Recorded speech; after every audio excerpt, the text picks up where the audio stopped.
नमस्कार विद्यार्थी मित्रो, मी डॉक्टर धेडे डी आर, सहयोगी प्राध्यापक व विभाग प्रमुख यशवंतराव चव्हाण वारणा महाविद्यालय वारणानगर, तालुका पन्हाळा, जिल्हा कोल्हापूर। आज आपण बी ए भाग 3 सेमिस्टर 5 सूक्ष्म अर्थशास्त्राची तत्वे पेपर नंबर 7 या पेपरमधील प्रकरण 3 मागणी आणि पुरवठा विश्लेषण या प्रकरणामधील मागणीची किंमत लवचिकता हा भाग अभ्यासणार आहोत। यापूर्वी आपण मागणी म्हणजे काय हा घटक अभ्यासलेला आहे। आज आपण मागणीची लवचिकता म्हणजे काय हा घटक पाहणार आहोत। थोडक्यात वस्तूच्या किमतीमध्ये बदल झाल्यामुळे वस्तूच्या मागणीत बदल होण्याचा जो गुणधर्म असतो त्यास मागणीची लवचिकता असे म्हणतात। डॉक्टर मार्शल यांनी मागणीच्या लवचिकतेची संकल्पना विकसित केलेली आहे।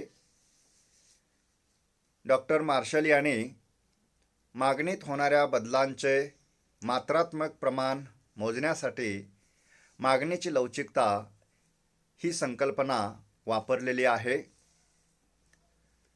किमतीतील बदलामुळे मागणीत बदल होण्याचा जो गुणधर्म आहे त्याला मागणीची लवचिकता असे म्हणतात। मागणीची लवचिकता म्हणजे किमतीत झालेल्या बदलामुळे मागणीत होणाऱ्या बदलांचे प्रमाण होय। अशा प्रकारे थोडक्यात आपल्याला मागणीच्या लवचिकतेचा अर्थ सांगता येईल। मागणीच्या लवचिकतेचा अर्थ अभ्यासल्यानंतर मागणीच्या लवचिकतेची व्याख्या आपण पाहूया। वेगवेगळ्या अर्थशास्त्रज्ञांनी लवचिकतेच्या संदर्भात व्याख्या केलेल्या आहेत। त्यामध्ये पहिली व्याख्या आहे डॉक्टर मार्शल यांची। डॉक्टर मार्शल यांच्या मते मागणीची लवचिकता म्हणजे किमतीतील फेरबदलांमुळे मागणीत घडून येणाऱ्या बदलांचे प्रमाण म्हणजे मागणीची लवचिकता होय। अशा प्रकारची व्याख्या डॉक्टर मार्शल यांनी मागणीच्या लवचिकतेच्या संदर्भात केलेली आहे। तर दुसरी व्याख्या प्राध्यापक एल मेयर्स या अर्थशास्त्रज्ञांनी केलेली आहे।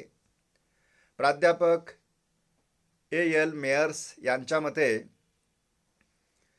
दिलेल्या मागणी वक्रावर किमतीसंबंधी बदल झाला असता त्याचा परिणाम म्हणून मागणी केलेल्या नग संख्येत होणाऱ्या बदलांच्या प्रमाणास मागणीची लवचिकता असे म्हणतात। थोडक्यात वरील दोन्ही व्याख्येवरून असे लक्षात येते की किमतीत बदल झाल्यामुळे वस्तूच्या मागणीत बदल होण्याचा जो गुणधर्म असतो त्यास मागणीची लवचिकता असे म्हणता येईल।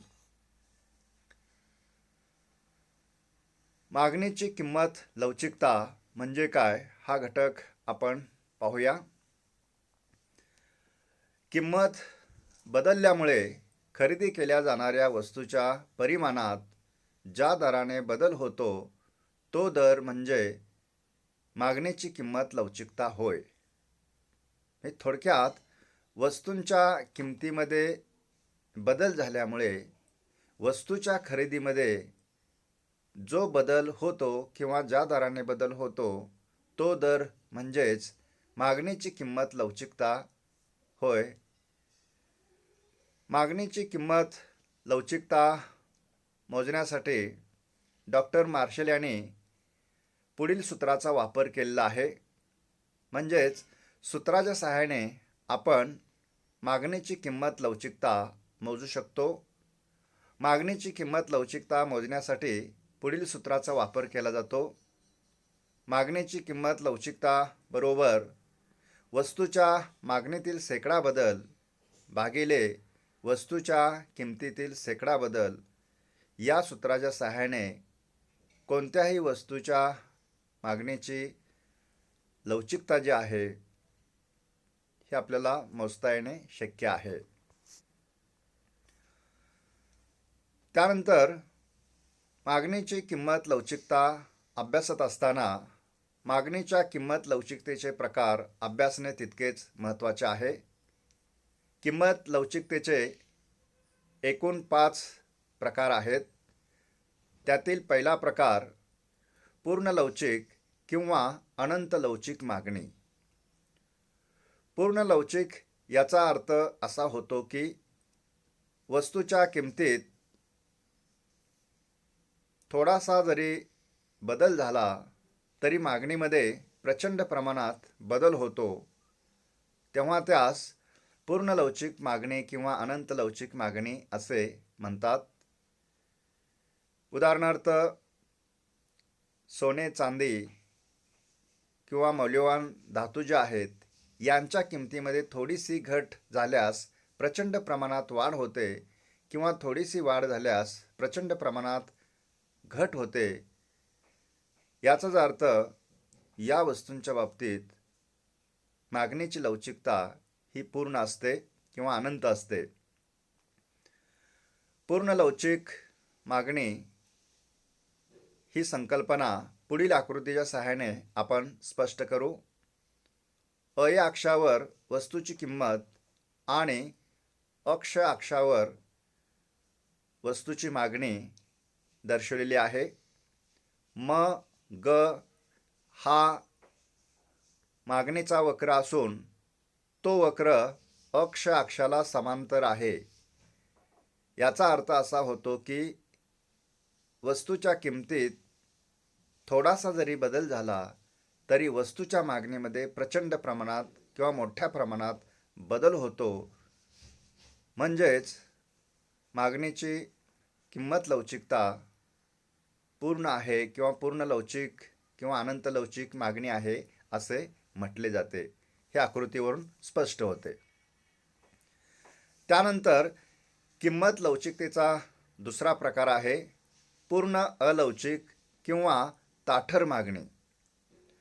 पूर्ण अलवचिक याचा अर्थ असा होतो की वस्तूच्या किमतीमध्ये किती बदल झाला तरी मागणीमध्ये बदल होत नाही. किंमत वाढलेली आहे म्हणून मागणी कमी होते किंवा किंमत कमी झालेली आहे म्हणून मागणीमध्ये वाढ होते असं या प्रकारामध्ये घडत नसते. म्हणून या प्रकारास पूर्ण अलवचिक मागणी किंवा ताठर मागणी असे म्हटले जाते. उदाहरणार्थ मीठ ही जीवनावश्यक वस्तू आहे. मिठाच्या किमतीमध्ये किती बदल झाले तरी मिठाची मागणी ताठर असते.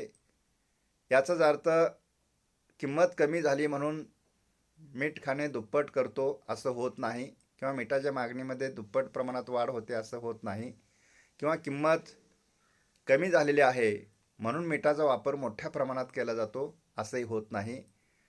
तर मिठाची मागणी किंवा जीवनावश्यक ज्या वस्तू आहेत या वस्तूंची मागणी अलवचिक असते किंवा ताठर असते.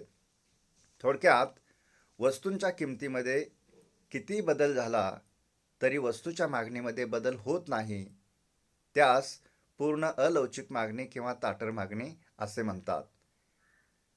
ही संकल्पना पुढील आकृतीच्या सहाय्याने आपण स्पष्ट करू.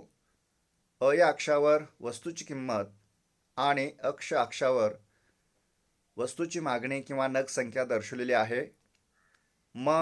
ग हा मागणी वक्र असून तो वक्र या अक्षाला समांतर आहे. याचा अर्थ असा होतो की वस्तूच्या किमतीमध्ये वाढ हो किंवा घट हो मागणी ग इतकी कायम आहे. म्हणजेच त्यास पूर्ण अलवचिक मागणी किंवा ताठर मागणी असे आपण म्हणतो. हे आकृतीवरून स्पष्ट होते. त्यानंतर किंमत लवचिकतेचा तिसरा प्रकार आहे एकक लवचिकता. एकक लवचिकता याचा अर्थ असा होतो की वस्तूच्या किमतीत ज्या प्रमाणात बदल होतात अगदी त्याच प्रमाणात वस्तूच्या मागणीमध्ये देखील बदल होतात. उदाहरणार्थ वस्तूच्या किमती 10% वाढल्यास वस्तूची मागणी देखील 10% कमी होते.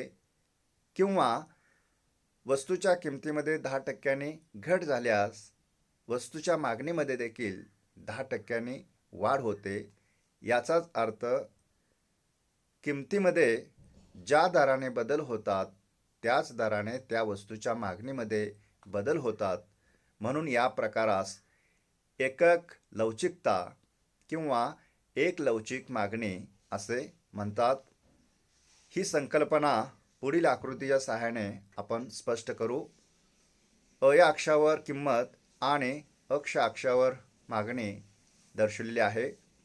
मग हा मागणीचा वक्र असून तो डावीकडून उजवीकडे खाली उतरत आहे.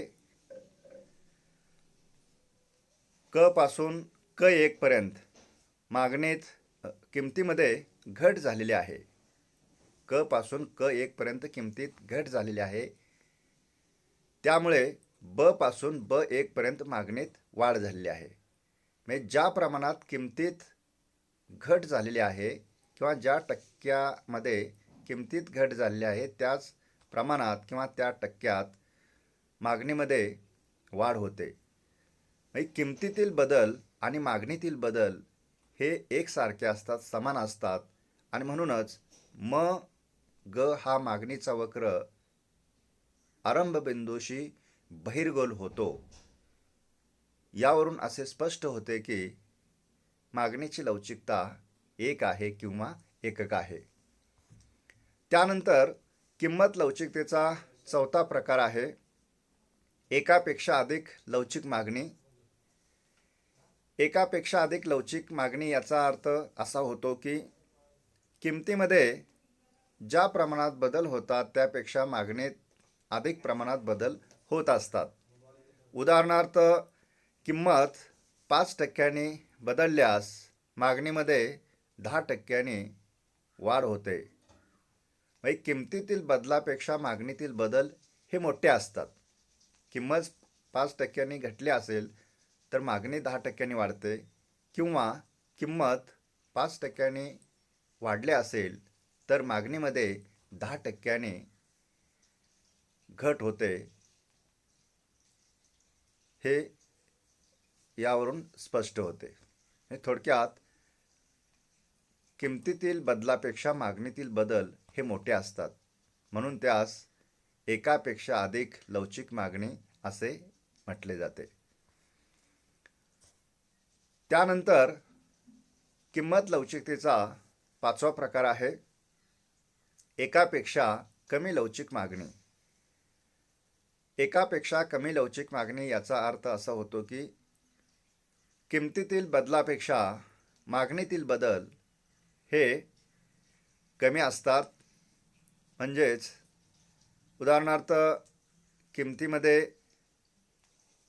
10% घट झाल्यास मागणीमध्ये 2% वाढ होते. किमतीतील बदलापेक्षा मागणीतील बदल जे आहेत हे बदल या ठिकाणी कमी असतात म्हणून त्यास एकापेक्षा कमी लवचिक मागणी असे म्हणतात. ही संकल्पना किंवा हा प्रकार पुढील आकृतीच्या सहाय्याने आपण स्पष्ट करूया. अक्षावर मागणी आणि या अक्षावर किंमत दर्शवलेली आहे. मग हा मागणी वक्र असून तो डावीकडून उजवीकडे वरून खाली येत आहे. क पासून K1 पर्यंत किमतीत घट झाल्यास ब पासून B1 पर्यंत मागणीत वाढ होते. म्हणजेच किमतीतील बदलापेक्षा मागणीतील बदल हा कमी आहे म्हणून त्यास एकापेक्षा कमी लवचिक मागणी असे म्हणतात. हे या आकृतीवरून स्पष्ट होते. थोडक्यात आज आपण किंमत लवचिकतेचे प्रकार,